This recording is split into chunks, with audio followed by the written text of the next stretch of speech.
Саламатсыздарбы, кадырман СТО телеканалынын көрүүчүлөрү, назарыңыздарда адамдардын тагдыры көрсөтүүсү старт алып жаткан учуру. Ал эми бүгүнкү биздин чыгарылышта дал ушул кыргыз элибиздин эгемендүүлүктү алганына 30 жылдыгына отурлай биз студиябызга мыкты инсанды чакырып жаткан учурубуз. Чынында эле инсан деген атка татыктуу кыргыз элинин мыкты уулдарынын бири. Коомдук ишмер, саясатчы, филантроп дегеле жогоруда айтылгандай мыкты кыргызстандыктардын Кыргызстан жараны демекчибиз. Карганбек Самаков студиябыздын мейманы. Саламатсызбы? Саламатсызбы. Мен аябай мактап койдуңуз го. Сөзсүз түрдө бул маектин алдында адамдын ким экендигин тааныштыра кетпесек дагы болбойт да. Чоң рахмат. Биз жогоруда сиз жөнүндө айткан маалымат толугу менен кыргыз эли кошулса керек деген ишеничтемин. Анан мынакей ушул 30 жылдык маарекенин алдында маек куруп жатканыңызга абдан кубанычтамын. Анан эң алгачкы эле суроо дал ушул Кыргызстандын эгемендүүлүгү дегеле ушул 30 жыл сиз үчүн кандай маанини, кандай таасирди тартуулайт? Эгемендүүлүк деген сөздүн өзү абдан маанилүү да. Эми урматтуу биздин кыргыз журтчулугу, мекендештерим, ушу мени көрүп аткан инсандарга чоң саламымды жолдогом келет. Эли журтубузду Кудай таалам өзү колдосун. Эгемендүүлүк деген сөздүн мааниси өтө терең да. Мына Советтер Союзу чачырап кетип, этиң эмес табагыңды таап көр деген заман болгондон бери 30 жылда биз өзүбүздүн арбайыбызды өзүбүз согуп эле, өзүбүздүн киндигибизди өзүбүз кесип, эптеп, септеп эле келатабыз, чынын айтканда. Ушу эгемендүүлүккө жете албай дүйнө жүзүндө 45 миллион курттар бар. Ушунча көп эл, бирок өзүнүн мамлекеттүүлүгү жок. 12-ден 15 миллионго чейинки уйгурлар бар, өзүнүн мамлекети жок. Цыгандар бар, 12 миллион өзүлөрүнүн мамлекети жок. Каталония жана башка көптөгөн мамлекеттер ушундай зар болуп жүрөт да, ушундай эгемендүү мамлекет болуп өзүнчө бир түтүн булатсак деп. Тагдырдын тамашасы ошондой экен. Алардын маңдайына жазган буйругуна жараша. Биздики болсо эми Кудай таалам өзү берген эгемендүүлүктү бир жакшы сактап калуунун бир тарыхый жолдорун, тарыхый арыктарын чаба албай келебиз да 30 жылдан бери. Мен парламентте ушу 4-чү мандатыбызды бийлик тартып алганын кошкондо бир жерден 4 жолу жогорку кеңешке депутат болуп шайландым. Анын 2 чакырылышында тышкы саясат жетектедим, бирөөндө каржы монетардык саясатты жетектедим. Өмүрүмдө мындай бирөөгө башымды ийип паткалимденип жүргөн киши эмесмин. Бетке айтып, урдаганын урдадың, жегенин жедиң, элдин казынасына тийбей деп чабышып жүрүп бир сире камалып да келдик, саясий куугунтукта жүрүп. Мен ошон үчүн бир нерсени мындай чындыкты кооштуруп, чындыкты айтып жүргөн кишилердин биримин деп десем жаңылышпайм да. Мына 30 жылда албетте эл журтубузду бүгүнкү келе жаткан эгемендүүлүк майрамы менен мен чын жүрөгүмдөн куттуктайм. Ушу эгемендүүлүгүбүз кылымдарды карыткан ыйык майрамдардын бири болсун. Бирок 30 жылда биз эмнеге жетиштик? Мынакей кийинки суроо ошол болчу да, эмнеге жетиштик жана кандай нерселерди 30 жыл аралыгында кыла албай калдык, кое бербейдик? Ушул суроолорду мындай башкача өңүттө айтып берсем болот, 30 жылда эмнени жасадык жана эмнеге жетишпей калдык? 30 жылда биз эчтеке жасаган жокпуз. 30 жылда мына 91-жылы эгемендүүлүктү алгандан бери биздин бийлик төбөлдөр 5-6 президент, 30 өкмөт эмне кылды? Алар уурдагандын гана үстүндө болду, коррупциялык схемаларды түзгөндүн гана үстүндө болду.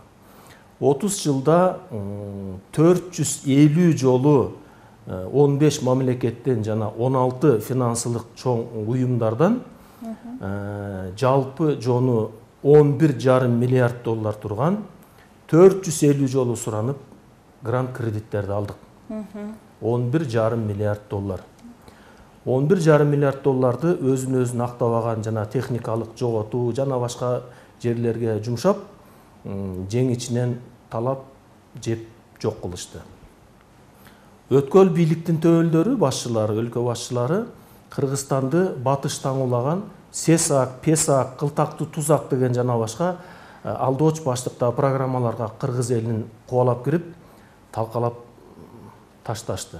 11,5 миллиард доллар деген, мен эгерде бизнестин тили менен сүйлөй турган болсом, 11,5 миллиард доллардын ордуна 11,5 миллиард доллар пайда алып келип, анан 11,5 миллиардты карызды төгүп, эч кимге биздин баш ие турган карызыбыз жок деп гана кутулуп, эркиндикте жашай турган мамлекет болушубуз керек болчу. Бул сиздин жеке баягы ишмер иретиндеги планыңыз боюнча, көз карашыңыз боюнча. Эмнегедир ушул сиздин оюңузду башка ошол эле сиздин кесиптештериңиз, замандаштарыңыз ушунча ою келе алган жок дейсизби? Ушунун баарын жапа турмак болуп, ошол кезде анан дагы жогорку кеңеште бийлик өкүлү болуп жүрдүңүз, ушул ишти ишке ашырууга мүмкүн болгон жокпу? Бул жерде мен аны айта албай калдыбы дегендерден деле алысмын. Мындай закулар эми кеңешкенде баары эле сүйлөйт. А бирок элдин астына чыгып, оосун ачса жүрөгү көрүнүп, жок мен накта элдин рызкысына тийбегиле деген мындай баатыр жүрөк биздин чиновниктер жокко эсе болбодубу. Тийбегиле деп элдин урдап алган рызкыларын көтөрүп чыгып сапырып отуруп, саясий куугунтукка илинген бир 4-5 кишинин бирөөмүн. Мына карап көрүңүз, Турдакун Усубалиевич 25 жыл өлкө башчысы болду. Турдакун Усубалиевичте Кыргызстанда эч ким иштеген эмес. Мына Исхак Разаков убагында жаңы от алып келатканда, жанагы чоң казатты, Великий походту Москвада 1000 экземпляр чыгара коет деп, бияктагылар арыз жасап отуруп, өзүнчө мамлекет болобуз деп атат, пантүркизм болобуз деп атат, манасты көтөрүп атат деп Москвага ат жасап атып, ал кишини жумуштан айдатып ийген.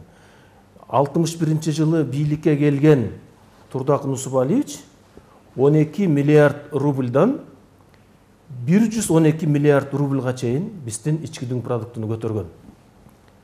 Мындай Усубалиевте эч ким Кыргызстанда иштеген эмес. Мындай киши жаралабы, жаралбайбы билбейм. Ал киши менен 7 жылча такай жанында жүрүп көп нерсени үйрөндүм.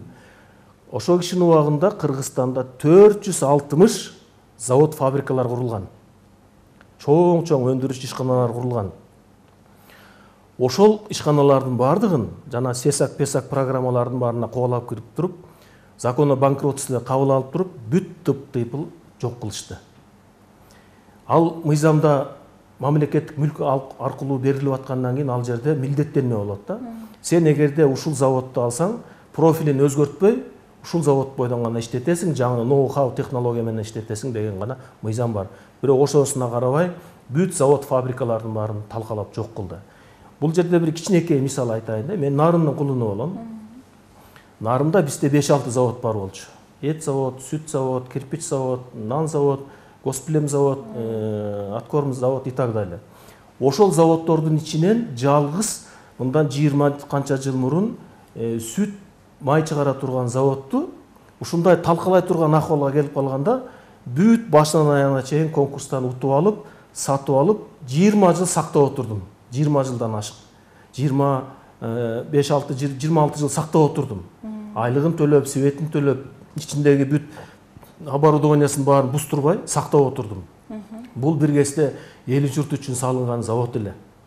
Анын ичине түркүн проектлер келди. Бүт баарына тең жок деп сактап отурдум. Жумушсуздук менен дагы сактап отуруп, бул качандыр бир кезде эл үчүн иштесин деп сактап отуруп, мына 2 жыл болду. Кудай буйрса, жаңы инвестор алып келип, ошол жерге жаңы оборудование коюп, Нарын элине эт, сүт чыгарган завод иштеп атат. Мына бир пример бул. Кыргызстанда канча 460 промышловый объекттин баарын талкалашты. Ошол эң күчтүү өндүрүш ишканаларынын ичинен мен бир гана адамды билем. Мына Токмоктогу Айнек заводу.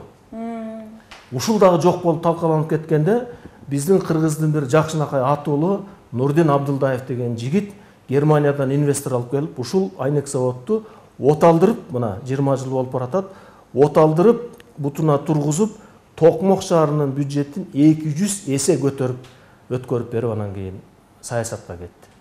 Калганы кайда? Эч жакта жок. Мына өрөкү Ленин заводунда жылына 1 миллиард 7,62 миллиметрдеги патрон чыгарчу. Автомат Калашниковдон 400 миллион долларга. Дүйнө жүзүнүн 70% автомат Калашников менен колдонот. Мына караңызчы, кандай заводубуз бар эле. Булардын баарын талкалап жок кылды. Мен айтып атканым 30 жылда биз эчтеке кылган жокпуз. Талкалагандын гана үстүндө болдук. Уурдагандын гана үстүндө болдук.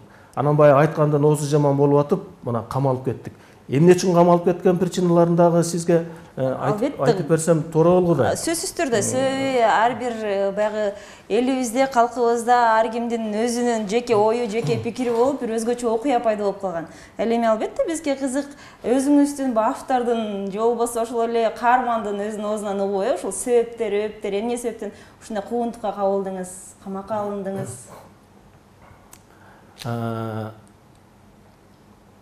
Мен ушу парламентте 2 чакырылышта тышкы саясат жетектедим, бирөөндө жанагы каржы саясат, монетардык политиканы жетектедим. 2003 жылы тышкы саясаттын төрагасы элем. Ошондо бизди тиги Кумтөр биздин эл өкүлдөр жыйынынан бекимек да. Программа приватизация бизде бекичү. Бизде болсо 45 депутаттан теңинен көбү оппозициялык маанайда болгондуктан ошол кезде бийлик башка мыйзам чыгаруу палатасы аркылуу бекитип кетүүнү көздөп аяк алып өткөн. Мына ошондон бери Кумтөр элдики деп келаткан кишилердин биримин.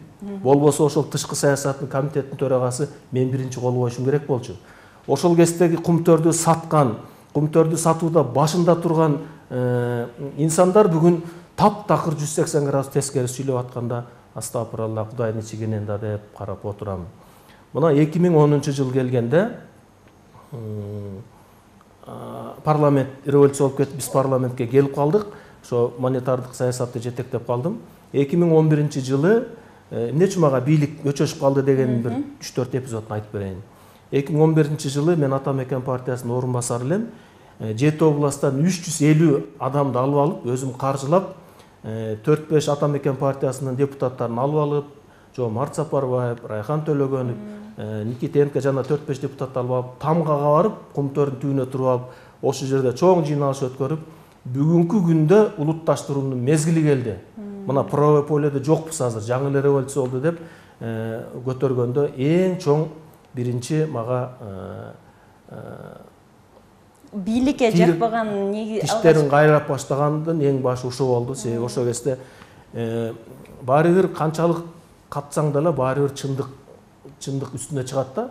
Кумтөрдөн ким канча акча алган, Кумтөрдү кандай саткан, акциялар менен кандай манипуляция кылган, 160 миллион долларды ким алган, кайра улуттук комиссия, мамлекеттик комиссия түзүп атып, ким кандай акчаларды алган, ким Торонтого барган, жана башканын баары мына эл аралык сотко келгенде, Кудай буйрса, ошондо бүт чыгат, запистин баары чыгат. Бизде болсо кагаз жок деп эле жок деп чыгып атпайбы? Центрада 22 000 акционер бар. Алар бир тыйындан бери отчет берет. Ошондуктан эл аралык сотто баары бир чындык ачыкка чыгат. Ачыкка чыгат. Мөңгүнү ким саткан, Кумтөрдүн ичинде ким кандай манипуляция кылган, кимдин канча акциясы бар дегендердин баары. Мына Турдак Мусубаевич Раматлык жанында көп жүрдүм дебедимби? Укмуш уникалдуу киши эле, ходячий энциклопедия эле. Ошол кишиден бир күнү сурап калдым. Турдак Мусубаевич, мына Кумтөр боюнча айтып берсеңиз десем, Советтер Союзунун убагында бизде табылган кен байлыктарды Москвага отчет бергенде 500 гана айтчубуз деген да. ГКЗга 500 эле койчубуз деп. Анан жарыктык Кумтөрдө анда 750 эмес 1,5 тонна алтын барбы десем, ооба балам дедиле. Ал жердеги 102 тонна платина кайда кетти, 247 тонна палладий кайда кетти, Королева драгметаллов деп коет, алтындан кымбат тургандар. Бул миллиарддаган долларлар. Анан Турдак Мусубаевич мен сурадым эле. Ошол кезде геологдон да сурадым, Кыргыз алтынын жетекчисинен да сурадым. Силер ГКЗга коюп атканда Кумтөрдө 1 тоннасынан канча грамм деп бекиттиңер эле десем, 17 грамм деп бекиткенбиз дедиле. Мына ушу күнгө чейин Кумтөрдөгү Центерасы болобу, Камекасы болобу, биздин элди 3 эсе алдап 4,5 граммдан алтын берип келди. Ар жагын 3 эсе автоматчан көбөйтүп койсоңуз болот. Менин сөзүм калп болсо, мына урматтуу президенти Садыр Нуркожоевичтин башынан бери колдоп келатам Садыр Жапарды, жер каймактагандан бери колдоп келатам, кармашып келатам, талашып келатам. Мына ал кишинин айткан сөздөрү атайын фильм катары YouTube'да элдин баары көргөн. Күнүнө канчадан алтын куюлуп атканын. Ал жерде дагы бир мындай кыйтыр элементтер бар да, жана слиттак доре деп коет.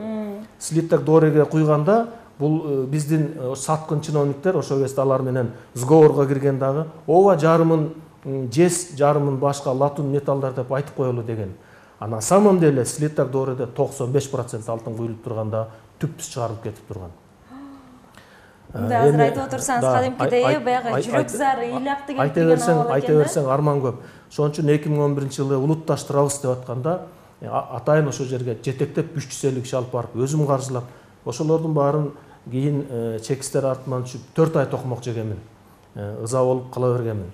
Экинчиси 2010-жылы революция болгондо биздин Optima банкта 3,7 миллиард доллар турган алтын векселдер табылган.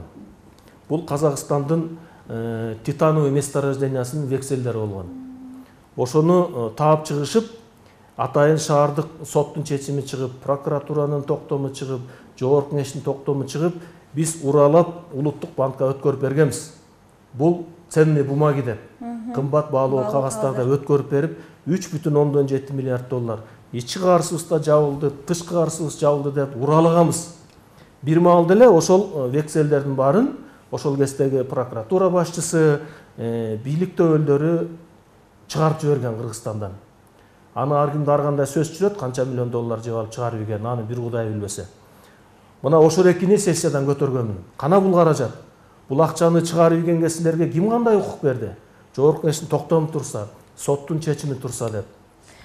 Анан кийин ошол улуттук коопсуздуктун жетекчиси Кеңеш Дүйшөбаев менен бир жолугуп калдым кийинчерээк. Ошондо жана векселдерди силер таап чыктыңар эле, Кубатбек Байболов болуп таап чыктыңар эле. Ал эмне болду эле десем, каке? Ал деген жөн вексель эмес, ал они были золотыми векселями деп айтты. Алтын вексель болчу деп айтты. Кандай ичим күйөт? Ошонун баарын көтөрдүм. Бул экинчи мага жасаган тиги бийликтин ич күйүмдүгү болуп калды. Үчүнчүсү, мен өзүм нарынын кулунумун. Мына Ореке Токтогул суу сактагыча 19,3 миллиард куб суу сакталат эмеспи? Ал биздин тетиги Хан Тенгири мөңгүсүнөн башталат. Хан Тенгириде 645 миллиард куб биздин мөңгүбүз бар. Келечегибиз, келечек муундун жашоосу ошол жерде. Ал нарын суу, мына күркүрөп кирип келаткан нарын суу, ага суу самыр кошулат, көкөмөрөн кошулат, ат башы суусу кошулат, ошентип отуруп Токтогулда 19,3 миллиард кубту суу сактайт. Ошол суунун башындагы нарын деген суунун жээгинде, нарын шаарында асман тиреген Теңир тоонун жээгинде төрөлүп өсүп чоңойгонмун. Жогорку окуу жайым бүткөндөн кийин да келип ошол жерге 7 жыл, 8 жыл жол куруп иштедим. Мына эми ошол биздин нарыныбыздын башындагы Хан Теңиринин капталында, бөйрөгүндөгү жетим темиргени бар. Бул Борбордук Азиядагы эң чоң темирген, 5 миллиард куб руде турат. Анан кийин сандык месторождение бар, эң чоң алюминий кени бар, 220 миллион тонна. Ал жерде 80 миллиард доллардын акчасы жатат, жетимде 340 миллиард доллардын акчасы жатат. Мына ушул экөөнү, анан биздин айтылуу Аксай арпаны 100 миң деген гектар жерлерди, мына ушул үчөөнү 2009-жылдагы бийлик коңшу мамлекетке карматып жиберишкен. Тиги кен байлыктарды иштетесиңер деп, ал эми Аксай арпаны көп жылдык мөөнөткө ижарага берип жиберген. Мен ошол нарындан 4 жол депутат болуп шайланган кишимин. Бирөөнү жанагын тартып алышты, айтып бербедимби? Уну абдан катуу маселени кабыргасынан коюп көтөрүп, Пекинде член политбюро ЦК КП Китай Ванюцан менен да жолукканмын. Ошол жерде баягы таламымды катуу коюп, маселени кабыргасынан коюп отуруп, Аксай арпаны берүү жөнүндө меморандумду жокко чыгарганмын. Тиги сандык менен жетим тоонун берилишин протокол намерение жокко чыгарганмын. Аны кайтарып келгенден кийин ошол кезде жаңы келген бийлик мага аябай чоң асылып баштаган.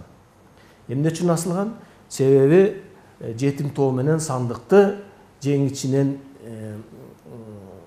иш жүргүзүп, чет элдик мамлекеттерге лицензия берип ташташкан. Элестетип көрүңүз. Жеке кызыкчылыгы Биздин Кыргызстандын бюджети 1,7 миллиард доллар. Там в одном месте 340 миллиардов долларов. Келечек муун эртең эмне Кытай мектебинде окуш керекпи же талаалап чачырап жок болуп кетиш керекпи? Кыргыздын бүтүндүгүн, биримдигин сактайм, баштарын бириктирем деп жүргөн балким 3төн бирөө мендирмин. Мактангандай болбойм, бирок бул факт. Андан кийин мен жолчу катары нарында жол куруп жүрдүм. Жаштайман сыйлык алып, анда 25 жыл очередке турушчу. Жигули сыйлык алып жүрүп, түнү түн уктап жол куруп жүргөн бала болчумун Бозунан.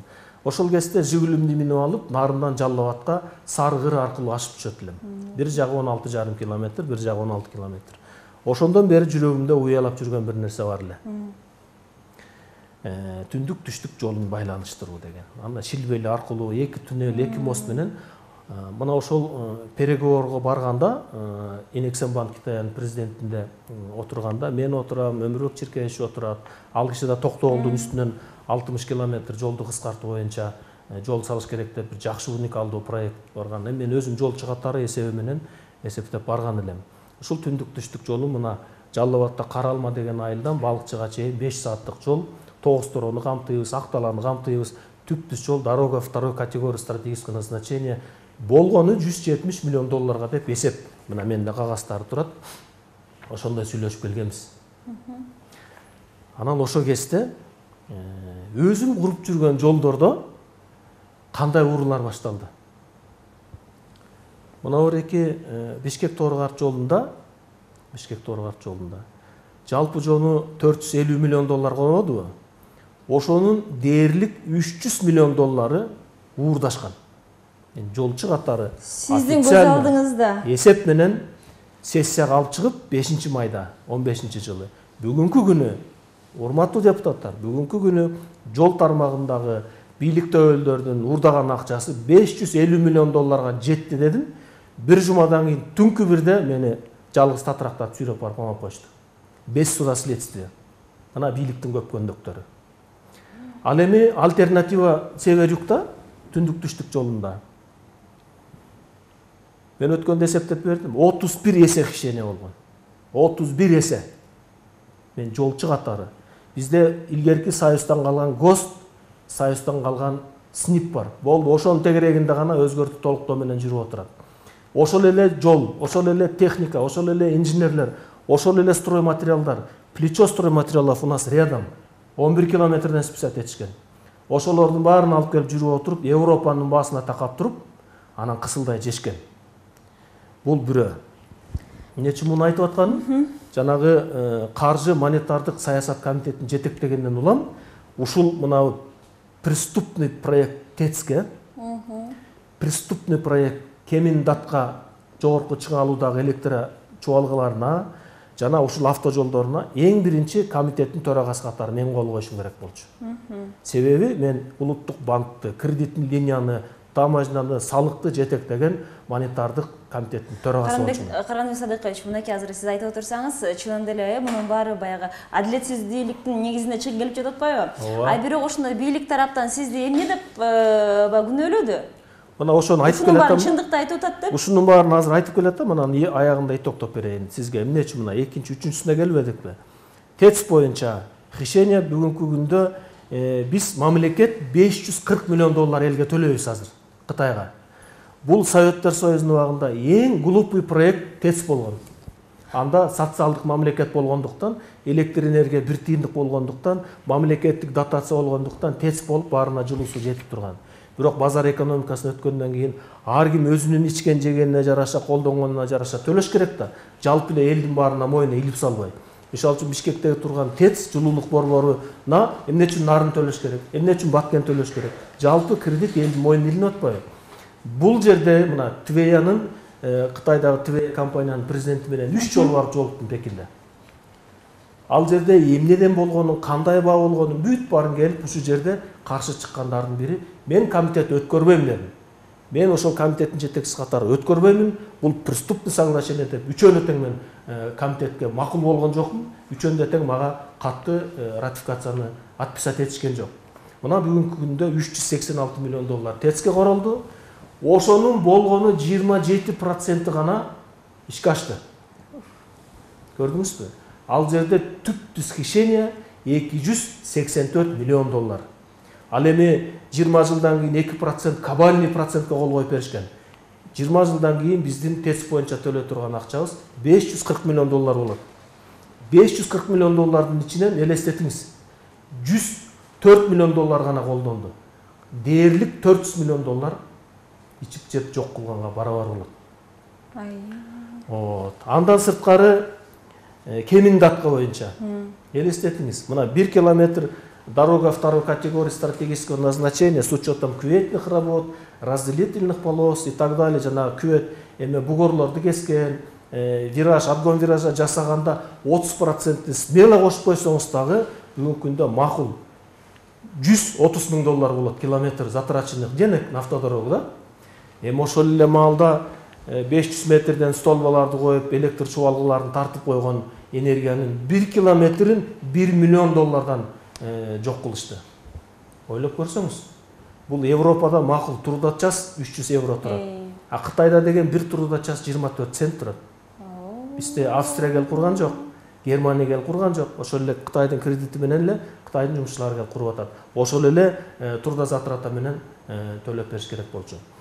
Анан эми мунун баарын айтып атканым, байкуш кыргыз элиме биз 30 жылдык ичинде жоготуп айтып атканым, Кытайдан алган $2 миллиард смело $1 миллиард уурдап чөнтөккө салышкан, распил болгон. Мен муну жалпы эли журтума да сунуштайт элем. Комиссия түзүп, улуттук депутаттык комиссия түзүп барып келип эле кайра келип атча, эчтеке жыйынтыгы жок болуп атат да. Ушунун $1 миллиард ичкен жегенин далилдеп, мамлекеттик комиссия түзүп. Ошол $1 миллиард жеп алгандардын баарын өмүр бою түрмөгө камап, элдин рызкысын урдагандарды.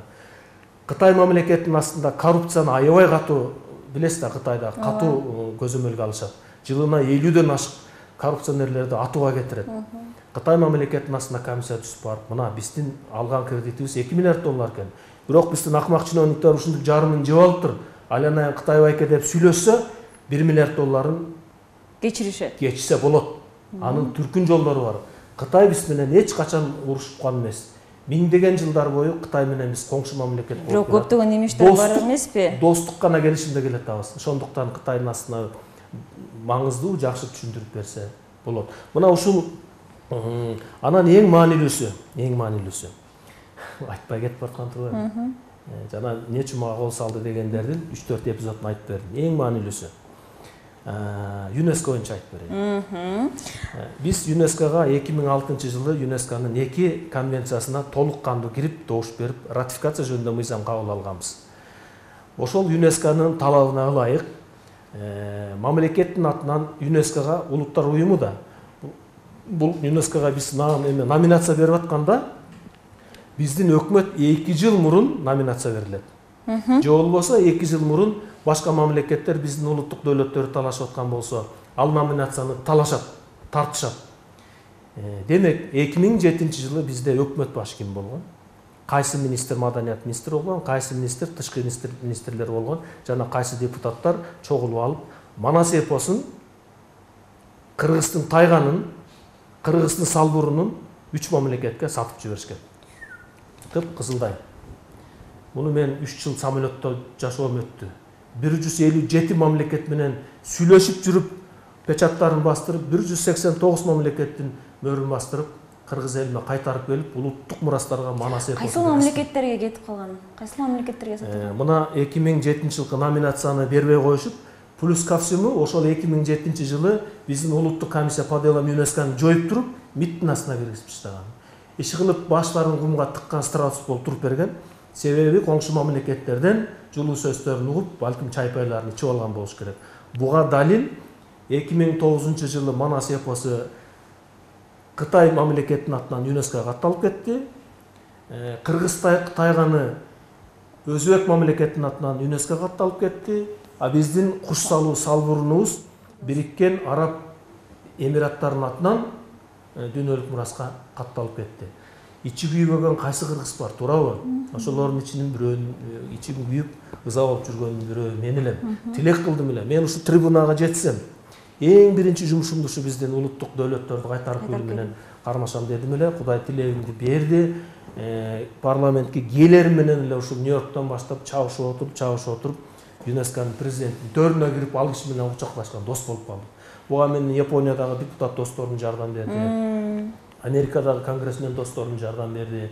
Франция, Бельгия, Нидерланды, Турция, Россиядагы досторум жардам берди. Үлкөн саясатчылар, тышкы саясат жетектеп жүргөндөгү мамилелерим ушулар болчу.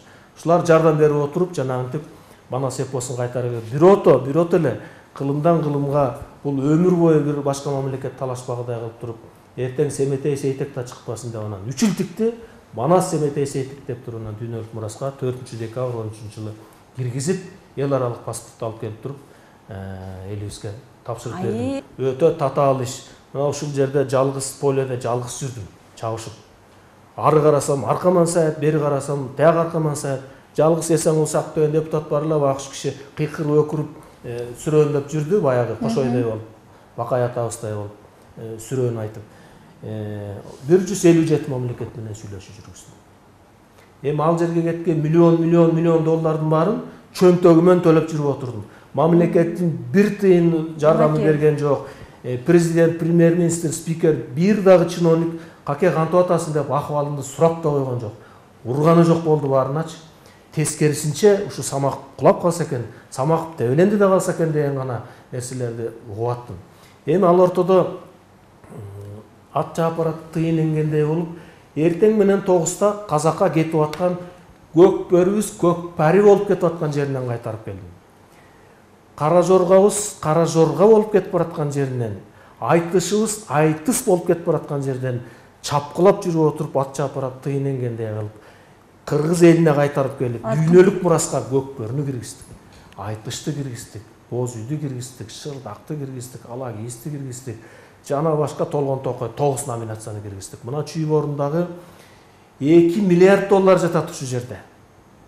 Караханиттердин убагындан бери, улуу түрк каганатынын убагынан бери келаткан тарыхый шаарларыбыз жердин астында жаткан Суяб Баласагын Невакет шаарын 14-жылы ушундай эмгек менен катарда жүрүп 45 градустукта тепкилеп жүрүп киргизип келдик. Бакыт Аманбаева деген академик эжебиз, жана биздин ЮНЕСКОдагы 3-4 кызыбыз өмүр бою ушу кыздарыбызды сыйлап жүрүп өтүшүбүз керек.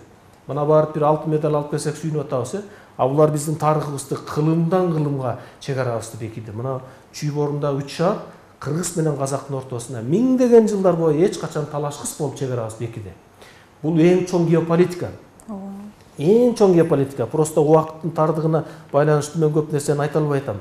Анан Манас депосун Кытайга сатып ийгендигине отчет кылып, ошол кезде бийлик төбөлдөрү 2009-жылы биздин аянтыбызга Манастын душманы Нескараны, Алоокени, Шыпшайдарды, Коңурбайдын эстеликтерин тургузган.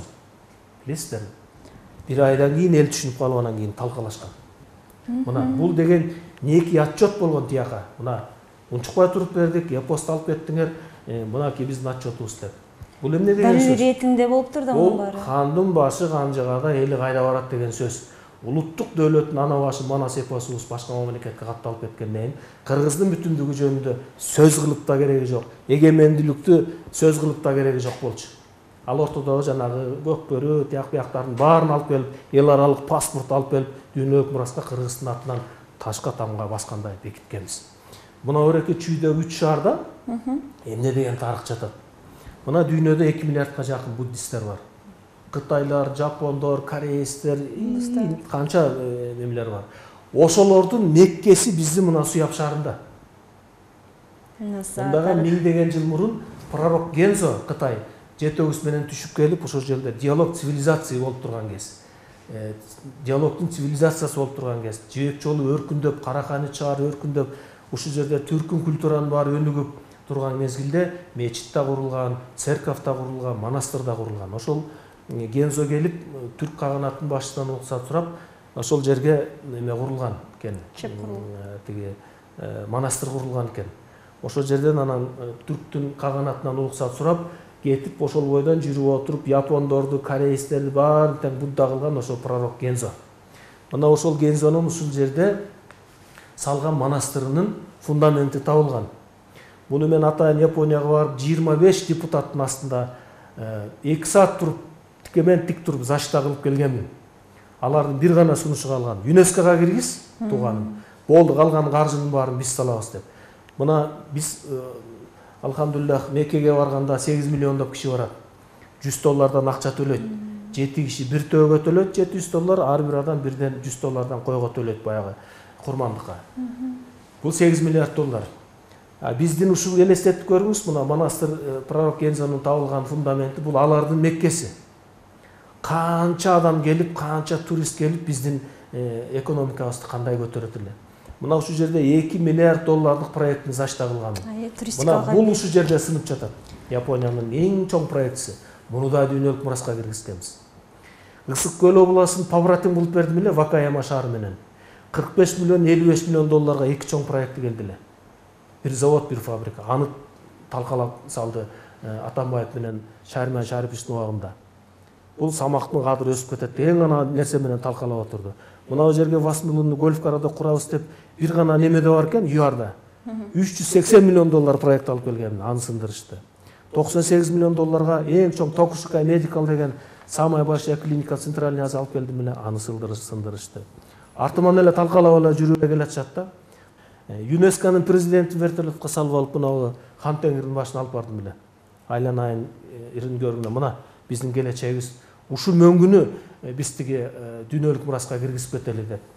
Муну мен чапкылап аткан геополитика деп атканымдын себеби, карындашым, Кыргызстанда 1930-жылы бир эле документ бар. Итог ксерокопия, ал документ болуп эсептелбейт. Решение ЦИК деп коет да, Центральный исполнительный комитеттин чечими. Ошол жерде жазылып калган. Границы сопредельных государств определяются по поймам реки, по хребтам гор деп. Болду. Ошонун негизинде мына 2008-жылы биздин саткын депутаттар комиссия түзүп алып 22 000 гектар каркыраны берип чыкташты. Мына эки Чүйборындагы канча 5 000 гектар жерди өтүп баратканда тимеле жолдун жээгинде зым тартылып турат, ушул жерди беришти. Таластагы Кызыл гранит завод карьерди 5 000 гектарды берип чыкташты. Мына ушунун баары по поймам реки деп далилдеп беришип кетти. Мен азыр бүгүнкү күндө ошо ЮНЕСКО чуркап атканымдын эң биринчи маанилүүсү бул геополитика болчу. Көп адам түшүрмөшү мүмкүн. Бирок эртеңки Кыргыздын бүтүндүгү, Кыргыздын келечеги деген сөздү айткым келет. Тибет мамлекети кандай империя бар эле, жок болуп кетти ГСРдин алгандан кийин. Джунгария бар эле, Джунгария эпосун алганда мына бул мамлекеттердин дайыны жок. Биздин Кыргыз эпосубуз кеткенден кийин Кыргыздын дайыны бүткөндөн кийин жок болмок. Ал эми Кыргызстанда 77 чек ара чыры бар. Тажикстан менен Өзбекстан ортосунда. Буну бүгүнкү күндө жөнгө сала туруп, чек араны беките турган бир гана иш бар эле. Бул ЮНЕСКО. ЮНЕСКОга ошол биздин чек арадагы Сафит Булан Шахфазилди иштеп атат элем. Өзгөн Бурананы иштеп атат элем. Сары Челекти, Кудайырхандын Сепили, Ташырабатты, Апшыр Сайды жана башкалардын баарын Саймалуу Ташты иштеп атат элек, дээрлик 60% бүтүп калды эле. Бул эгерде ушулардын баарын биз дүйнөлүк мураска киргизип кетип, эл аралык паспортубузду алып калган болгондо, бизде эртең мына ким кепилдик бере алат? Кара сууда бүт эле өзбектер азыр. Өзгөндө бүт эле өзбектер. Тиги Сузакта бүт эле өзбектер. Эртең автономия сурасам эмне кылабыз? Чыр чыгып кетсем эмне болобуз? 90-жыл менен 2010-жылдагыдай чыр чыкпайт деп ким кепилдик бере алат? Момдай бөлүп туруп автономия кылып алса, ичибиз күйгөн бойдон калып калбайбызбы? Жакын арада болгон чөбөлө далил болду. Мына ушул чек аралардын баарын, ушул биздин улуттук дөөлөттөрүбүздүн баарын дүйнөлүк мураска киргизип 198 мамлекеттин мөөрүн бастырып кетсек, бизди эч качан чек арабыз турат, 198 мамлекет, ООНго мүчө болгон мамлекеттердин баары коргойт, баары колдойт, конвенцияга ылайык. Жок, бул Кыргыздын чек арасы, бул Кыргыздын улуттук дөөлөттөрү деп бекитип калмак. Мен мына ушулардын аркасынын баарынан чуркап жүрүп, талаалап жүрүп, темселеп жүрүп, ушу бийликтин урдаган 500 миллион долларын ачыкка чыгарып жүрүп, тийбегиле элдин рызкысы деп чапкылап жүрүп, акыр аягы баары чогулуп 68 киши, 2 президент, 2 премьер-министр, 2 генералдык прокурор жана следственный группа түзүп, 68 адам чогулуп отуруп, үстүмөн жалган жалааны токуп, мени 2 күн КГБга камашты, 1 жылдан ашык Бериянын СИЗОсуна камашты. Ал жазаган жана жалган иштери утур бири кулап, утур бири сынып отуруп, ар кайсын жомок айтып отуруп, бала чагама кол салышты. Ошентип Айтор чындыкты айттырбасын амал кылып, кол бутумду бууп отурду. Мына бүгүн мен сизге атырылгансып сүйлөп атканым себеби, по-моему, экинчи эле жолу ушундай бир түз эфир берип сүйлөп атам. Ушу атайын революция болуп кетип, Садыр Жапаров бийликке келип калганына мен кубанып жүрөм. Ушу Садыр Жапаров менен акыйкат калыстык келип калдыбы деп да ойлоп жүрөм да. Сот иштеримди бир күндө тарс дегенде ал киши билет эле. Тарс дегенде жокко чыгарып, мурунку жасалган кылмыш иштердин баарын жокко чыгарып иди. Мунун милдетин алып Самаковду мен камаптым эле сазайын берем деп жүргөн соттун председатели Чоткараев деген чет өлкөгө качып кетти. Чынында эле бул азыркы кездеги ушул учурдагы президентибиз Садыр Нуркожоевдун бирден бир сизге кылган мамилеси бул балким сиз өмүр бою өзүңүз жогоруда да белгилегендиңиз, ошол учурдагы президентибиз өмүр бою колдоп келген, өмүр бою ал тарапта болуп келгем деп. Анан дагы бизге белгилүү болгондой Кыргыз Тайм сайтыңыз аркылуу дагы ушул эч ким эч кандай колдоо көргөзбөгөндө, биздин президентибиз учурдагы президент сүргүндө жүргөндө сиз колдоп, аны жактап, жазып, маалыматтарды таратып жүрүптүрсүз. Анан ошонун негизинде азыркы кездеги сиз айткан мамиле ошого утурлай жасалды. Анан дагы ал сайттын келечеги эмне болду? Ал сайт иштебей калды. Сиз абдан жакшы эстетип койбодуңузбу? Садыр Нуркожоевичти жанагынтип кумтөр боюнча деп куугунтукта жүргөндө жалгыз мына ютубта фильмдердин баарында мен жүрөм колдоп, экөөбүз сүйлөшүп алып дагы айтат элем, мындайды айтат элем, токтоонун баарында жүрөм колдоп. Анан куугунтукта жүргөндө өзүм үй түрмөдө отурам. Үй түрмөгө камап коюшканда. Анан бул жерде Ырысбек деген байкебиз айтып калды. Менин кичинекей офисим бар, ошол жерде бир сайт ачып иштетели. Маалыматтык сайт. Деп. Бирок каражат жок да. Анан бир канча миң долларын берип, ал сайтын ачтык. Анан Бакбур Алиенов, Муктар Жарыкулов, Ырысбек Калыгулов, Нышанбек Кочкоров, Момоев Кадыр, Жумабаев Кенжебек деген журналисттер, мындай чындыкты, акыйкатты айткан журналисттердин баары ошол убагында Ырысбек байке замандаштарын баарын чогултуп дедим, баарын чогултуп, сайтты ачып бердик. 30 000 доллардан төлөп айлыктарын берип, ошентип аттым. Ал бир 3 жылда иштеди. 12 миллион просмотр болду. Бир күнү менин жасап, бир күнү Садыр Нуркожоевичти жасап, тиги Шариман Сооронбай Жээнбековду болсо өтүгүн башына кийгизип, болгон чындыктын баарын айтып жазып, өлкөнү тарта албайт бул билимсиз деп ушулардын баарын жазып, чындыктын баарын жазып жүрүп отурду да. Акыйкаттын баарын жазып жүрүп отурду. Садыр Нуркожоевичтин жасаган иштерин жазып отурду. Кумтөр деген үн сөздөрдүн баарын жазып отурушту. Түрмөдө Садыкемди камап салганда 100 долларын берип, коюн берип, 1-2 жол жибердим, барып Садыкемдин акыбалын барып келип, билип келип. Мен үй түрмөдө отурсам бара албайм да. Бала чакам да бара албайт. Барып билип келиңиз, тигип деп ишигилип, ал кол коюш эмес, ал просто Садыкемдин адилет үчүн күрөшкөнүн эске алуу менен ушу жардамымды берип чуркап жүрдүм. Анан ал жанагы 5 журналисттин баарын Сооронбай жана Жээнбеков куугунтукка албадыбы? Куугунтукка алып чет өлкөлөп качышпадыбы баары? А биякты үй бүлөлөрүнө жардам берип каралашып жүрдүм. Ошентип 3 жылдан кийин ал сайтты жаап салышкан. Бирок 12 миллион просмотр болгон. Канчалык деңгээлде жардам берип, колдоо көрсөтүп атты, эми айтпаса деле түшүнүктүү болсо керек деп. Учурдагы президент анан кайра бийликке келип, жогорудагы ишке ашпай калган долбоорлорду, ишке ашпай калган программаларды кайра ишке киргизүү, кайра кол топтоп элдер менен бирдикте азыр дагы учурда ушул кыргыз элибиздин кандайдыр бир аң сезими өзгөрүп калган учур, дал ошол жогоруда айтылган ушул программаларды кайра улантуу максаты, пландарыңыздарда барбы? Кудай буйрса планда бар. 4 декабрдын башында Манас күнүнүн астында Садыр Нуркожоевич мени байбичем экөөбүздү чакырып резиденцияга учурашып, жаркылдаган үй бүлө да өзүндө. Канча запкы тартышты. Анан ошол жерде айткан сөзү мен аба деп калчу, аба баарынан жаман, ата бала кылып камаган жаман экен. Ошого жаман ичим күйөт дейт да. Экөөбүздүн тагдырыбыз бирдей. Мен айттым, Садыке, бул саясий куугунтукта жүргөндөрдүн ичинен сиздики менен меникин гана саясий куугунтук деп эсептейм. Калганы мен саясий куугунтук деп эсептебейм. Любойунун далили бар дегенмин. Элдин ырыскычы үчүн күрөшүп аткан иштерде ошентип токмок жеп кеттик да.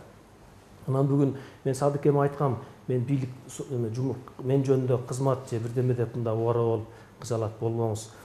Мен өзүмдүн ой пикирлерим бар. Менин жасаган иштеримдин баары бирөө ак деп айтат, бирөө көк деп айтат. Бирок всегда знаете, что я буду поддерживать только вас, вашу политику. Ушул мамлекетти эптеп чогулап, саясий экономикалык баткактан суруп чыгып, тышкы карыздарды жаап, чындап эле бир гүлдөгөн мамлекетке айлантып кетели деген изги тилектер бар. Ушул СКС программасы жөнүндө айта кетсеңиз, эмнелерди камтайт, анан аны кантип иш жүзүнө киргизиш керек? Менин СКС программамдын негизги өзөгү ошол Кыргызстандагы кен байлыктардын бардыгы Бул Кыргызстандын ата уулдарынын мейли турмушка чыгып кетсе дагы, башка мамлекетке кетип калса дагы, ар бири Кыргызстандагы байлыктардын акционери болуш керек.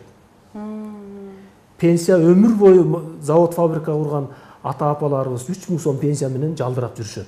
Эмне үчүн алыш керек? Эмне үчүн чиновниктер 80 000 сомдон пенсия алыш керек? Эмне үчүн жанагы чала була генералдар 80 000 сомдон пенсия алыш керек? Кайсы сиңирип койгон эмгегине? Мамлекеттик завод фабрикаларды талкалаган үчүнбү? Ошолорду курган биздин эн аталарыбыз эмне үчүн 3 000 сомдон пенсия алып жүрүш керек? Эмне үчүн биздин 1 миллион 300 000 жаштарыбыз миграцияда багыштар талаалап жүрүш керек? Эмне үчүн жылына груз 200 болуп 300дөн ашык балабыз өлүп келиш керек?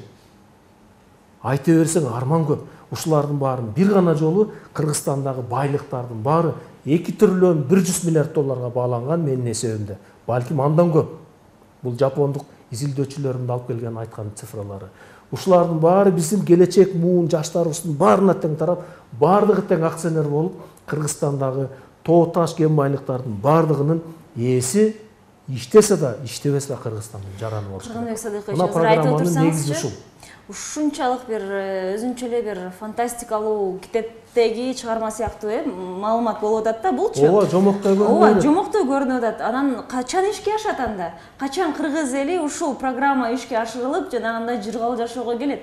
Мен кичинекей кезимде тиги жыгачтан мастер деп бирдеме жасай берчүмүн. Анан атам айтчу. Көз коркок, кол батыр деген сөз бар элде. Жасай берсең бүтүп калат деп. Жасай беребиз, бүтөт. Бизде Кыргызстанда 55 миллиард куб таза суу агып өтөт. Анын 7 гана процент колдонобуз. Бизде ушунчалык кен байлыктарыбыз бар. Мына бир эки программа ушунун баарын камтыган. Кыргызстанда эрби, иттерби, прозедиум, лантан жана башка көп 120дан ашык бизде редкожон металлдар бар. Баасы күчтүү. Советтер Союзунун убагында 55.534 тонна 80 миллиард долларлык редкожондарыбызды чыгарып кеткен. Бүгүнкү күндө 50 миллиард доллардан ашык редкожон биздин байлыктарыбыз бар Кыргызстанда. Мындайлар санап отурсаңыз абдан көп. Невадоид деген бар. Кайсыл убакытта күтөлү ушунун баары, качан ачылып, качан ишке кирет? Буну эми азыркы учурда баягы кандайдыр пилоттук программалар башталдыбы? Муну мен 10 жылдан бери негизинен жапондук досторум, анан Австриядан өтө үлкөн бизде инвесторлорубуз бар. Анан эми азыркы мына Атамбаевдин убагында, Шариман Шариповичтин убагында мен ал инвесторду алып келбейм да, себеби 2 жолу инвестор алып келдим, бирөөнү 380 миллион долларды. Распил башталбадыбы? Келе мага эми ал кезде бийликти эч ким башкарбай эле шопур-мопурлар башкарып калбадыбы? Ошондуктан ал инвесторлордун баарын чыгарганбыз. Эми иштей турган мезгил алдыда. Муну айтып коеюн дегеним, бүгүнкү 1,7 миллиард долларыбыз биздин 17 миллиард долларга жетиш керек. Бүгүнкү мына 115 000 мугалим, эми медиктер, 35 000 медсестралар орто, алар 3 000 сомдон 7 000 сомдон айлык алышат. Алардын айлыгы 80 000 сомдон болуш керек. 108 000 педагог бар. Алардын айлыгы 80 000 сомдон өйдө болуш керек. 24 000 милиция кызматкерлери, өзгөчө кызматкерлер бар. 24 000. Алардын айлыгы 80 000ден өйдө болуш керек. Алардын баарынын бүт татынакай расчеттору бар. Мына бүгүн Кумтөрдү эл кайтарып албады, Кудай буйрса. Мына ошол жерде кыргыз балдар иштетебиз деп турат, Кудайым буйрса. Эгерде 1 миллиард доллар Кумтөрдөн чыга турган болсо, аны менин сунушум. Аны мынакей пенсия пособияга деп таратып ийбей, Самаков деп мага бериш керек. Мисал үчүн, мен ал 1 миллиард долларга 2 ГОК курушум керек. ГОКтун курулушу өзү 2 жыл. Горно-обогатительный комбинат. Ал 2 горно-обогатительный комбинат 1 миллиард долларга өкө курулат, бирок өкө биригип 1 жылда 4 миллиард доллар берет. Мына ушундай расчеттор менен кетиш керек. Бизде бүт бардык предпосылкалар бар. Бизде мисал үчүн Таласта бир эле жерде бала чычкан деген жерибизде 43 миллион тонна титан бар. 1 тоннасы 7,5 миң доллар турган. Немедечи биздин Талас деген жерибизде. Бизде деген никель бар, ванадий бар, тантал бар 9 месторожденияда. Ушунчалык көп редкожонный элементтер бар. Булардын баарына бизге Кыргызстанга азыр инвестор кирбейт. Себеби мындай коопсуздук шарт түзүлбөй элекпи, мына жаңы от алып келатат. Жаңы бийлик жаңы аракет кылып келатат. Бирок жаңы эле Садыр Жапаров менен камчык ташып мойнуна жүктөп коюп, биз отуруп алганыбыз туура эмес. Баарыбыз чогулуп жардамыбызды берип, арабаны чогуу сүйлөшүбүз керек деп ойлойм. Мынакей азыр сиз баягы экономикалык жаатын деле кыргыз элибиздин жалпы ички тышкы мамилесин дагы деле болсо ошол эле инфраструктураларынан жетишпестиги тууралуу баягы терс жактарын айтып кеттиңиз, баса белгиледиңиз. Бирок биз белгилегендей эле жогоруда өзүңүз айткандай Манас эпосун колдоп, кыргыз элибиздин дөөлөтүн, кыргыз элибиздин байлыгын, намысын ошол дүйнөлүк аренага чейин чыгарып жүрөсүз. Анан ушул 30 жылдыкта ушул балким маданият жаатында же болбосо кандайдыр бир башка тармактарда бир өнүгүү болдубу? Сиз көрө алдыңызбы ошону? Мына биздин СКС программасында айтылган жери бар. Маданият кызматкерлеринин айлыгын 5 эсе көтөрүш керек деп. Аны бюджетке тийишпей туруп, бюджетке кол салбай туруп көтөрө турган жакшы жагдайлар бар. Маданияты жок, мамлекет жок. Мына мен кичинекей пример айтып берейин. Нарындагы бир канча жолу депутат болуп шайландым. Билинбей эле жүрүп отуруп өткөндө жаштар келиптир эсептеп. Агай, нарында 30 жылда болгон депутат агай эжелерибиздин ичинде ким эмнени жасады деп анализ жүргүзүп келсек, нарындагы жасалган 90% жумуш Самаков жасалган жумуш экен дейт. Мен ушуга аябай ыраазы болдум. Аны деле монитор кылууга мээм жеткен эмес экен. Жаштар кыйын, бактылуу болсун айнайын. Анан биз ошо кимди карап теңелебиз деген тартипте ончакты жаштар келип кеткен. Жолун да куруп атам, троллейбусун куруп атам, бийик тоол регион шарттарын баягы мыйзамдарын баарын кабыл алып бердим, Баатырдын эле мыйзамдарын кабыл алып бердим. Трудно доступный участоктордун баарын кабыл алып бердим. 60 жыл жанагы таза суу талкаланган эмелердин баарын 6 миллион долларын алып барып бердим. И так далее бул билинбеген менен больница неврологиясын курдуруп бердим, музыкалдык мектебин куруп бердим. Жана башкалар жүрүп отуруп ошончо болуп кетиптир. Муну айтып атканымдын себеби ушул эле бир округтан жасалган нерсени жалпы Кыргызстандын ичинде жасасак деген изги тилегим бар да. Ошон үчүн мына программа СКС түзүлгөн. Бул программаны атайын издеп жүрүп Швециядан таап алдым. Өзүмдүн пикирим дал келген жер Швеция болду. Жанагы Швейцариянын аягы болсо, алардын 750 миллиард доллар ички дүң продукциясы бар деп атпаймынбы? Бирок ошол эле маалда Кыргызстандын минералдык ресурстары, Кыргызстандын потенциалы Швейцария мамлекетинен 2,1 эсе көп. То есть 2 триллион 100 миллиард доллар биздин мүмкүнчүлүгүбүз бар. Муну биздин программаны Америкадан, Япониядан, чет элде жаштар окуп алып, мага ушунчалык көп каттар жасап атпайбы? Бир күндө 750 кат келди. Серес мессенджер и так далее да. Ушундай көп кат. Байке ушундай келечегибиз бар деп. Ой айланайын, ушунча келечегиңер бар. Үмүтүңөрдү үзбөгүлө, баягы духуңарды түшүрбөгүлө, бардыгы жакшы болот айланайындар. Деп атам, келечек силердики. Мекениңерге кайтасыңар. Ошо силер мекениңерге кайткан маалда бир жакшынакай бир площадка түшүп калсак экен деген изги тилек менен чуркап жүргөн агайыңмын деп. Мына жанагы мамлекеттик ичип жегендерди мен эмне үчүн смело айта алам? Мына парламентте жүргөндө баары служебный машина менет. Мамлекеттик кызматтык машина менет. Мен менчик машина менеп жүрдүм. Баары мамлекеттик айлык алат. Мен айлыкка кол коюп гана берип жүрдүм. Помощниктерим жардамга гана кетип жүрчү. Детдомго тияка бияка соопчулук, чөнтөгүмдө акчам турса, бензинге акчам турса, машинем турса, кантип мен кайсы бетим менен мамлекеттик каржыны колдоном деп ушундай эмет кылчумун. Тескерисинче, жана мамлекеттик 800 канча миң доллар мамлекет бир эле уюмга акча карыз. Ошол биз жанагында ЮНЕСКО жана башка уюмдарга барганда добуш уруксат алыш үчүн определенный процентин төлөш керек. 40-50 миң доллардан. Мамлекетте сокур тыйын жок. Ошолордон бери төлөп жүрүп отурдум. Мында карап көрсөңүз, мамлекет мага канча карыз? Мен эмес.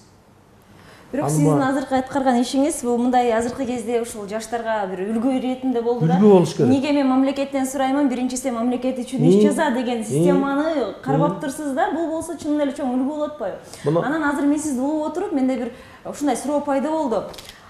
Ушунчалык патриоттук сезим, ушунчалык мамлекетке күйгөн сезим, берилген сезим, канчалык баягы мамлекеттин бийлик өкүлдөрү сизге карама каршы болуп жол тоскон учурда дагы колуңузду силкип башка мамлекетке кетип калган мүмкүнчүлүгүңүз болгон. Бирок сиз аякка да кетпестен мамлекетиңизде кайра калып, өзүңүздүн чыныгы атуу экениңизди тастыктаган мүнөз качан, кайдан пайда болгон? Атамбаев айттырды убагында. Чыныбай раматтылык досум аркылуу. Чет өлкөгө качып кетсин, же элчи болуп кетсин жана башка дегенде. Мен эмнеге кетем? Эмнеге качам? Кимдин эмнесин урдадым? Мамлекетке пайдаман башка кандай зыяным келди? Жөн эле каралай берүүнүн да чеги бар да деп. Бир Кудайга койдум деп гана койдум. Кудай таалам өз дейли. Улуу Кытайдын философу Конфуцийдин айтканы бар. Агып аткан суунун жээгинде отуруп турсаң, сабыр кылып, ошол суудан сенин душмандарыңдын өлүгү агып өтөт деген экен. Күчтүү сөз экен. Тамай айтылган сөз да. Мага кылмыш үчүн коскогондор, мага жала жапкандардын баары тең камакта, бирткеси качып жүрөт, бирткеси үй түрмөдө отурат. Бирок аларга да жамандык каалабайм. Макул, ошо анда ушул патриоттук сезим эмне кайчан пайда болгон? Ким сизге ушул түптөгөн ушул мүнөздү? Балки сиз айтып кеттиңиз, Турдакунус Валич менен көп жүргөм деп. Дал ошол инсандын кандайдыр менин чоң атам Ормонхандын убагында сот бийлигин башкарган. Медербек би деген сот бийлигин башкарган, ушунчалык калыс кара кылды какчарган адам болгондуктан 1842-жылы тиги Ормонхан шайлап атканда сүйлөгөн сөзү бар экен архивдик документте. Анан ага чейинки калыстык сурасаң Медербек бийге бар, акыйкат сурасаң Медербек бийге бар деген немелер бар экен, жазуулары. Ошол биздин чоң аталарыбыздан калып калган, калыптанган нерсе го.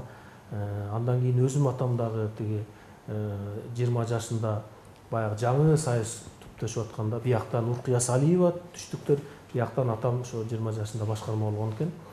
Калыс сүйлөгөн, 4 тилди сүйлөгөн адам болгон. Ал дагы ошол облус полкомунун башчысына чейин жеткенде репрессия болуп Баймунаттын тукуму экен деген.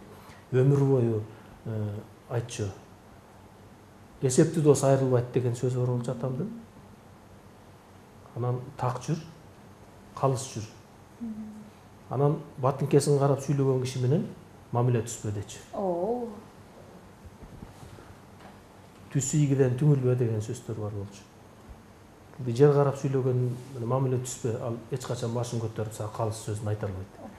Жөн эле кыйналып атсаң дагы, кара чай ичсең дагы, тынч эле отуруп турсаң, ар бир адамдын маңдайына жазган Алла Тааланын ырыскысы бар. Ошого жараша болот. Эмне кылып аракет кылсаң да Кудайдын жазган буйругуна жараша болот деп. Атамдын көп сөздөрү бар эле. Булар ошо мага жакшы фундаментальный жөлөк таяк болгон. Мына өреки биздин парламентте жүргөндө гуманитардык жагынан, жардам берүү жагынан, элге кызмат кылуу жагынан мен эч кимди алдыга салган жокмун. Муну өзүмө бир кредо кылып алгам да. Табылганын табылгандай, чабылгандай жардам берип жүрүп отурдум. Бул эмне үчүн? Бүгүн акчаңызды чөнтөккө салып коюп отурсаңыз, эртең өлүп калышыңыз мүмкүн. Кимге пайдасы тиет? Турган акчаңызды жардам берсеңиз сооп иретинде. Ошол киши, мисалы, бир үйдө 10 бүлө болсо, ошол келип, ошол тамак аш продукт алып барып үйүнө көтөрүп барса, ушу Карганбек балабыз жардам берди десе, ошол 10 киши бата берет. Сизге бере турган жакшылык бата аркылуу болот. Бата кылган киши Кудай Тааламан сурайт. Ушул Карганбекке бир жакшы адам экен, жакшылык бергилечи деп.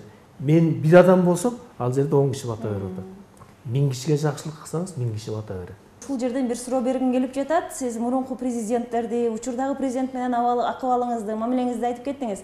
Анан мынакей көп куугунтукту алдыңыз. Чындыкты айтам деп бийликке жаман көрүндүңүз. Бирок аны менен катар колдогон эл, сизди билген эл сизди колдоп таанып жүрүшөт. Аны чынында эле колдошот, билишет. Бирок ошол эле бийлик тараптан, деги эле жеке өзүңүздүн айлана тегерегиңизден дос күтө алдыңызбы? Сизди ушундай жаман акыбалга же болбосо караңгы акыбалга келген учурда сизди колдоп, моралдык жактан сизге бир жакшы сөздөрдү айта турган, алы жетпесе дагы кандайдыр бир сүрөй турган ушундай бир досуңуз барбы? Мен бийлик бутактарын бирин жетектеп турганда досум абдан көп эле. Бирок жанагыдай башыбызга жалган жап кыйын мүшкүл иш түшкөндө саналуу эле адам калды жанында. Калганын баары жүрөктөрүнүн жоктугунан, духтарынын жоктугунан, өмүр бою бийликтин жамбашын өп, паткалимденип жүргөндүктөн көбү телефондорун өчүрүп, мен бирок бирөөнө да чалган жокмун. Бирок ошол билинет экен да, баары тең сырттап кетип калды. Кечээ иштин баары бүткөндөн кийин кээ-бирлер телефон чалып, пайда боло баштады. Чалсам эле албайсың дегенде манден айтып алат. Кудайдын чигинен деди. Мына ошондой кыйынчылыкта сыналган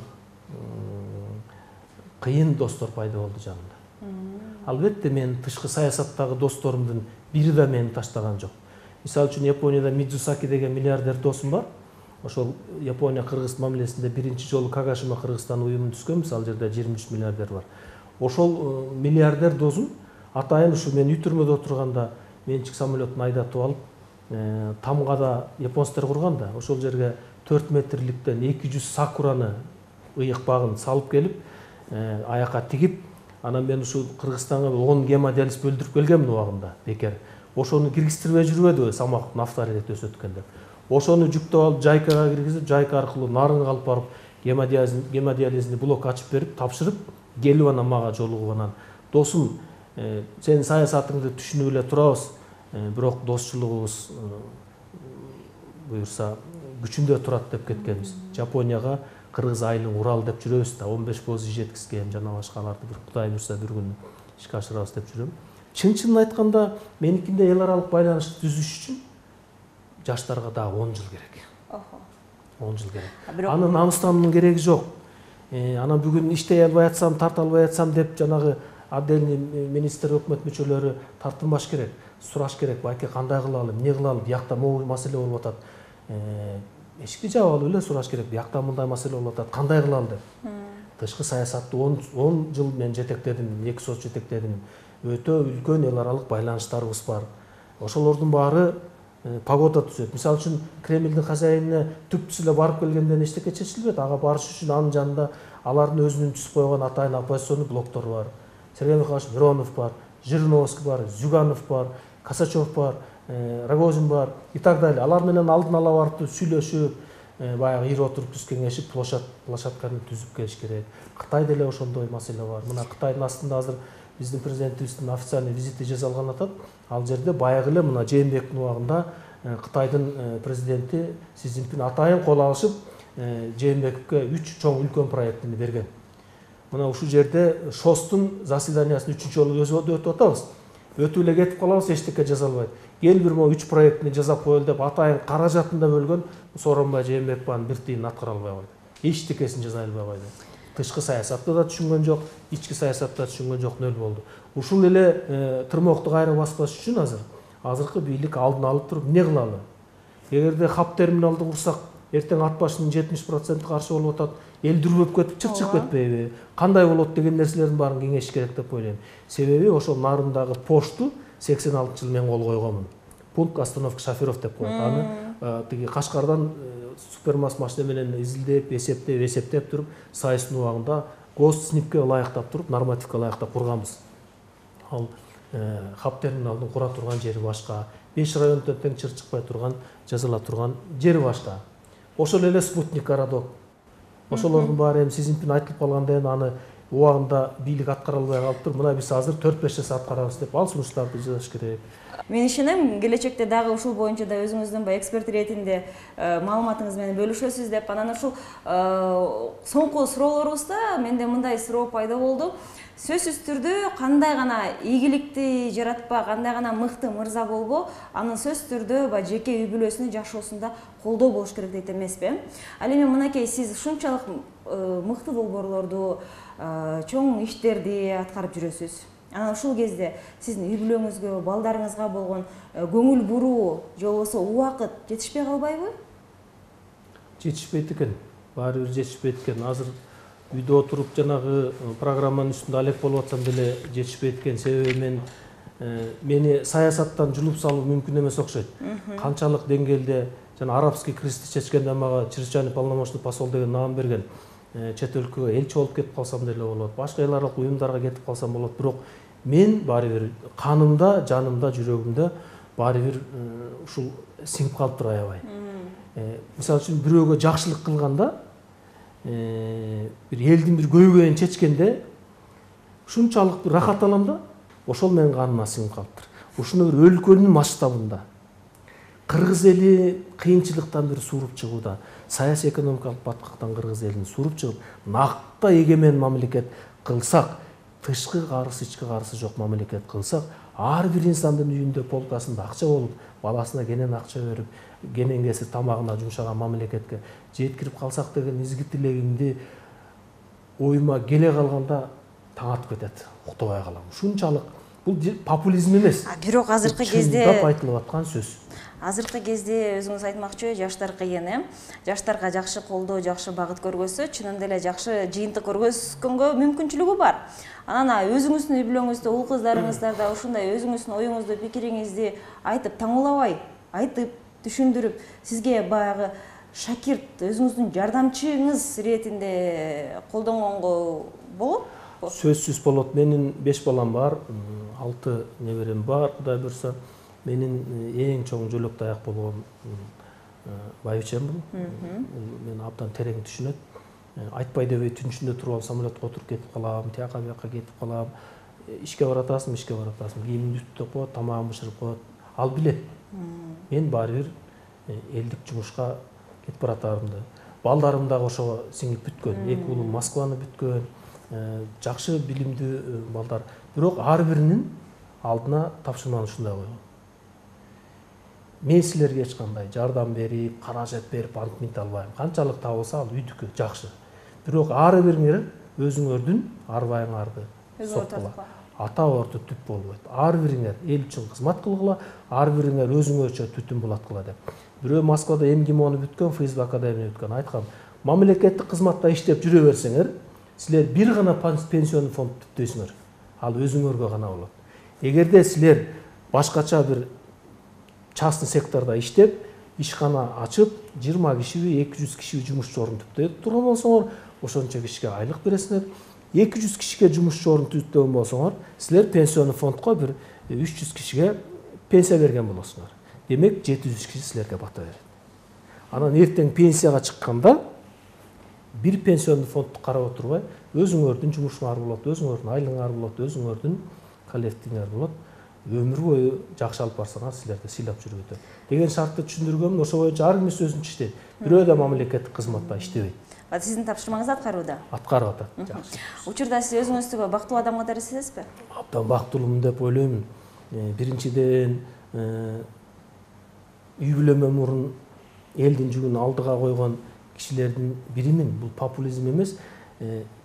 Элим бүгүн эгемендүүлүк мамлекетте өзүнүн жумуштарын астыр көптүр жасап жүрүп отурат. Чыр талаш, чатак батак жок, кичине окатын кылып келатат. Ушулардын күнүмдүк турмушу жүрүп аткан, ачуусу бар, таттуусу бар. Ушуга Кудай таалам мүмкүнчүлүк берип мени көрсөтүп атканына мен бактылуумун. Экинчи үй-бүлөм. Үй-бүлөм албетте балдарым, неберелерим, күндө жолугам, этненебем. Ушундай нерсени дагы не каждому суждено, наверное, бул дагы бир бактылуумун деп ойлойм. Анан мен бүгүнкү күндө бир үмүт менен жашап, үмүт менен уктап, үмүт менен ойгонот го адамдар. Ачка турса да курсагы тоюп калгандай болчу. Мен менен кошо жаралып, чейрек кылым жүрөгүмдүн толтоосун ээлеп жүргөн ушул СКС программам. Ушу менен мен бактылуу болуп жүрөм. Элдин колдоосу болсо, любой программа ишке ашат. Бизде предпосылка бар да буга. Сөзсүз түрдө бул программаны толугу менен жалпы кыргыз эли укса, жапа турмак болуп баары колдойт деген ишеничтемин. Анан бир сунушум бар да, мына ушул СКС программасын биз учка эле бир ос айтып калбадыкпы? Ушу эли журтум эгер туура көрсө, YouTube'да, Instagram'да, Facebook'та ушул биздин СКС программасы бар. СКС экономикалык программасы деп айтылат. Же болбосо экономическая программа СКС деп турат. Ошону кирип бир толук көрүп коюшсун, бир 40-50 мүнөттүк.